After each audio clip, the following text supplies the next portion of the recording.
بسم اللہ الرحمن الرحیم۔ السلام علیکم۔ جب سیدہ فاطمہ بنت اسد بن ہاشم رضی اللہ تعالی عنہ والدہ ماجدہ حضرت علی رضی اللہ تعالی عنہ وفات پا گئی تو رسول اللہ صلی اللہ علیہ وسلم ان کے پاس تشریف لائے۔ پھر آپ ان کے سر کی طرف تشریف فرما ہوئے اور فرمایا، اے میری ماں، اللہ تجھ پر رحم کرے۔ میری حقیقی ماں کے بعد تو میری ماں تھی۔ تو خود کبھی بھوکی رہتی اور مجھے خوب کھلاتی۔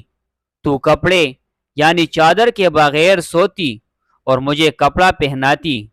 تو خود بہترین کھانا نہ کھاتی اور مجھے کھلاتی تھی۔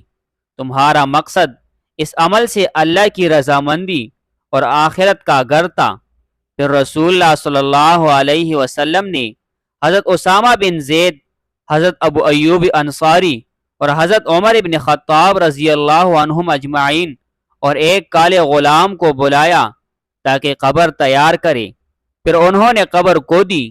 جب لحد تک پہنچے تو رسول اللہ صلی اللہ علیہ وسلم نے اسے اپنے ہاتھ سے کھودا اور اپنے ہاتھ سے مٹی باہر نکالی۔